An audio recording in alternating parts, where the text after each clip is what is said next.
بسم اللہ الرحمن الرحیم۔ شروع اللہ کے نام سے جو بڑا مہربان نہایت رحم والا ہے۔ پیاری بہنوں اور بھائیوں، آپ سب کو چینل یثرب کے والی میں خوش آمدید۔ آج میں آپ کو حضرت بلال حبشی رضی اللہ تعالیٰ عنہ کی قربانیوں اور ان کی اذان کے بارے میں خوبصورت، مؤثر اور تفصیلی بیان پڑھ کر سناتی ہوں۔ تمام تعریفیں اس اللہ کے لیے ہیں جو دلوں کے حال خوب جانتا ہے۔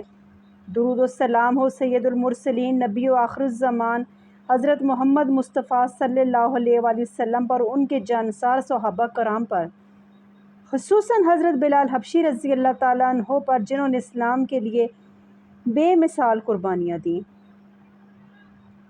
پیاری بہنوں اور بھائیوں، حضرت بلال حبشی کا تعلق حبشہ، جو کہ موجودہ ایتھوپیا ہے، اس سے تھا، اور وہ قریش کے ایک سخت گیر مشرک امیہ بن خلف کے غلام تھے۔ جب مکہ مکرمہ میں اسلام کا سورج طلوع ہوا اور رسول اللہ نے توحید کا پیغام دیا تو سب سے پہلے قبول کرنے والوں میں حضرت بلال بھی شامل ہوئے۔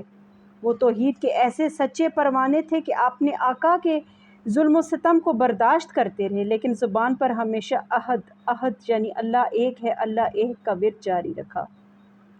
امیہ بن خلف نے ان پر اتنا ظلم کیا کہ انسانیت بھی شرما جائے، انہیں دھوپ میں ننگی زمین پر لٹایا جاتا، سینے پر بھاری پتھر رکھ دیے جاتا، کوڑے مارے جاتے، لیکن حضرت بلال کی زبان سے صرف توحید کا نعرہ نکلتا۔ وہ نہ جھکے، نہ تھکے، نہ پیچھے ہٹے۔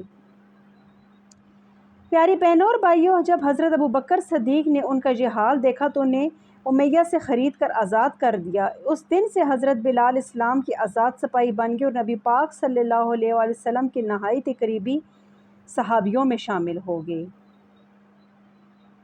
اسلام میں اذان ایک بہت ہی عظیم عبادت ہے، اور یہ شرف سب سے پہلے حضرت بلال رضی اللہ تعالیٰ عنہ کو حاصل ہوا۔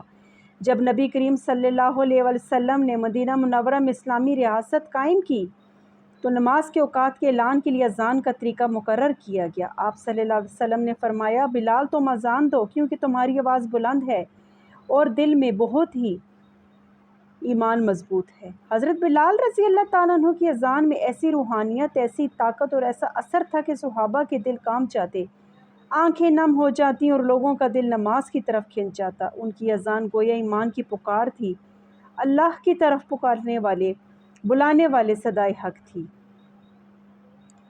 سب سے زیادہ مؤثر لمحہ وہ تھا جب نبی پاک صلی اللہ علیہ وآلہ وسلم کا وصال ہو گیا تو حضرت بلال کی دل کی دنیا ویران ہو گئی۔ جب اذان دینے لگے تو جیسے ہی اشہد ان محمد الرسول اللہ پر پہنچے تو پھوٹ پھوٹ کر رونے لگے۔ اذان مکمل نہ کر سکے اور اس کے بعد وہ مدینہ منورہ چھوڑ کر شام چلے گئے اور زندگی کے آخری ایام وہیں گزارے۔ روایتوں میں آتا ہے کہ ایک مرتبہ نبی پاک صلی اللہ علیہ وآلہ وسلم کو خواب میں دیکھا تو فوراً مدینہ واپس آئے۔ صحابہ نے اصرار کیا کہ اذان دیں۔ حضرت بلال نے اذان دی اور جب وہ اشہد ان محمد الرسول اللہ پہنچے تو مدینہ میں سسکیاں گونجنے لگی، ہر شخص کی آنکھ اشکبار تھی۔ حضرت بلال کا شمار ان صحابہ میں ہوتا ہے جنہیں جنت کی خوشخبری دنیا میں ہی دی گئی۔ رسول اللہ صلی اللہ علیہ وآلہ وسلم نے فرمایا، میں نے جنت میں اپنے آگے بلال کے قدموں کی چاپ سنی ہے، اور یہ کتنی بڑی فضیلت ہے۔ حضرت بلال ہمیں سکھاتے ہیں کہ سچا ایمان صرف زبان سے نہیں بلکہ دل سے ہوتا ہے۔ اذیتیں، تکلیفیں، غلامی سب کچھ برداشت کیا جا سکتا ہے، لیکن ایمان پر سمجھوتا نہیں۔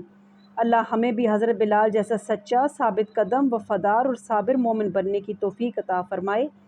آمین ثم آمین یا رب العالمین۔